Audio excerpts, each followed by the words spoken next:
আমরা আজকে শহীদ নাফিজের পরিবারের কাছে এসেছি। আমরা দেখেছি যে রিকশায় নাফিজের মৃতদেহ, নাফিজের শরীর যেভাবে নিথরভাবে রিকশায় শুয়েছিল, এই যে নির্মমতা, এই নির্মমতা ইতিহাসের পাতায় লেখা থাকবে। পুরা পৃথিবী দেখেছে যে বাংলাদেশে ছাত্রদের উপর, নাগরিকদের উপর কি ধরনের হত্যাযজ্ঞ চালানো হয়েছে, কত মায়ের বুক খালি করা হয়েছে। নাফিস মাত্র একাদশ শ্রেণীর একজন ছাত্র, কলেজ শিক্ষার্থী। তার একটা সুন্দর জীবন ছিল, ভবিষ্যৎ ছিল। তার সেই ভবিষ্যৎকে বিসর্জন সে দিয়েছে বাংলাদেশের একটা নতুন ভবিষ্যৎ তৈরি করার জন্য। আমরা যাতে নাফিজের এই যে আত্মত্যাগ, সেটাকে কখনো না ভুলি। শহীদের এই রক্তের প্রতি আমরা প্রতিশ্রুতিবদ্ধ এবং আমরা নাফিজের পরিবারের সাথে সবসময় থাকব। এবং এই হত্যাযজ্ঞের সাথে যারা জড়িত, এই গণহত্যার সাথে যারা জড়িত, অবশ্যই তাদের বিচার হবে বাংলার মাটিতে। অলরেডি বিভিন্ন যারা এটার সাথে জড়িত, আওয়ামী লীগের বিভিন্ন নেতাদের গ্রেফতার প্রক্রিয়া শুরু হয়েছে। খুবই দ্রুত সময়ের মধ্যে যারা দেশে পালিয়ে আছে বিভিন্ন জায়গায়, তাদেরকে গ্রেফতার করা হবে। এবং যিনি এই হুকুমের আসামি, এই রক্তপিপাসু শেখ হাসিনা, যিনি এখন পালিয়ে আছে, তাকেও বাংলাদেশের মাটিতে এনে বিচারের আওতায় আনা হবে।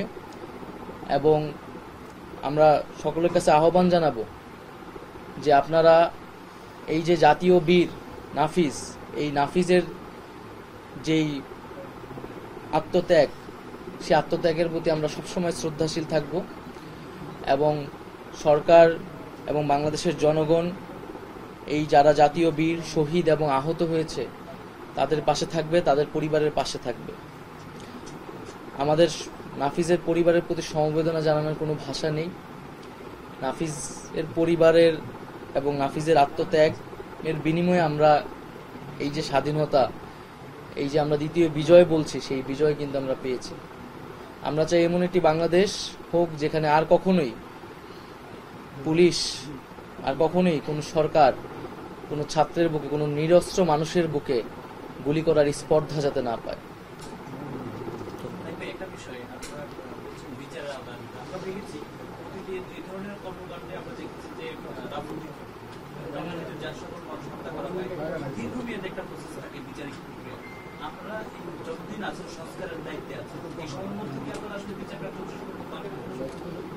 অবশ্যই আমাদের সর্বোচ্চ চেষ্টা থাকবে যে আমরা দ্রুত সময়ের মধ্যেই এই বিচার প্রক্রিয়াটা সম্পন্ন করব। এবং আন্তর্জাতিকভাবেও কিন্তু জাতিসংঘ থেকে একটি টিম আসছে সুষ্ঠু তদন্তের জন্য। এবং এটি শুধু বাংলাদেশ নয়, পুরো বিশ্ব কিন্তু বাংলাদেশের দিকে তাকিয়ে রয়েছে এবং সকলেই কিন্তু বাংলাদেশের এই যে হত্যাযজ্ঞ, তার নিন্দা জানিয়েছে এবং বিচার প্রক্রিয়ার জন্য দাবি জানিয়েছে। আপনি একটা বিষয় এই যে বিচারে হত্যা হলো, এই হত্যাগুলো বিচার করার জন্য আমরা দেখেছি বাংলাদেশের বিভিন্ন মামলা, যেগুলো গুরুত্বপূর্ণ দ্রুত বিচার ট্রাইব্যুনালে করা হচ্ছে এবং নির্দিষ্ট সময়ের মধ্যে সেটা বিচার সম্পন্ন করা হচ্ছে, রায় দেওয়া হচ্ছে। এরকম কোনো উদ্যোগ আপনারা নেবেন কি বিচার ট্রাইব্যুনালে? আপনারা অলরেডি দ্রুত বিচার স্পেশাল ট্রাইব্যুনালের কিন্তু কথা বলেছেন আমাদের যিনি আইন উপদেষ্টা। এবং আমরা এর থেকেও দ্রুততম সময়ের মধ্যে করার জন্য কোনো উদ্যোগ নেওয়া যায় কিনা সেটাও ভাবছি। এবং আমরা শেখ হাসিনাকেও দেশে ফিরিয়ে আনার জন্য তৎপরতা চালাচ্ছি। আমরা এই যে যারা ফ্যাসিস্ট, যারা স্বৈরাচারী, এই হত্যাযজ্ঞ যারা চালিয়েছে, যারা নির্দেশ দিয়েছে এবং যারা এটা বাস্তবায়নের সাথে জড়িত, তাদের সকলেরকেই বিচারের আওতায় দ্রুত সময়ের মধ্যে নিয়ে আসবো।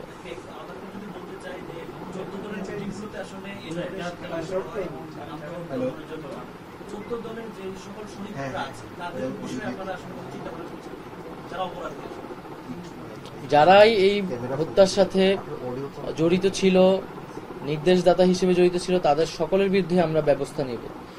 এবং আমরা কিন্তু বলেছি যে এই যে আমাদের অন্তর্বর্তীকালীন সরকার, সেই সরকারের এবং আমাদের যেই বর্তমান বাংলাদেশ, সেখানে কিন্তু আমরা যারা ফ্যাসিস্ট এবং ফ্যাসিস্টদের সাথে দোসর হিসেবে, সমর্থক হিসেবে কাজ করেছে, তাদের কাউকেই কিন্তু আমরা ছাড় দেওয়া হবে না, তাদের সকলকেই কিন্তু বিচারের আওতায় আনা হবে।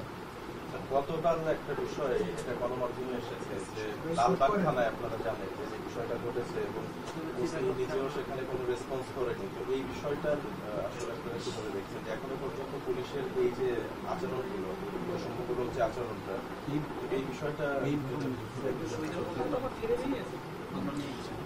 হ্যাঁ, এটি অলরেডি স্বরাষ্ট্র মন্ত্রণালয় থেকে আজকে কিন্তু নির্দেশনা এসেছে ঢাকার যে ওসিগুলা যে সকল জায়গায় হামলা হয়েছিল এবং যারা দায়িত্বে ছিলেন, যাদের বিরুদ্ধে সুস্পষ্ট অভিযোগ আসছে, তাদেরকে কিন্তু বদলি করার নির্দেশ দেওয়া হয়েছে আজকে স্বরাষ্ট্র মন্ত্রণালয় থেকে।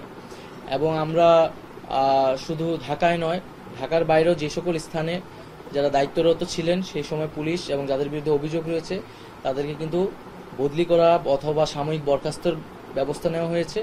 পরবর্তীতে তদন্ত সাপেক্ষে তাদের বিরুদ্ধে আইনগত ব্যবস্থা নেওয়া হবে।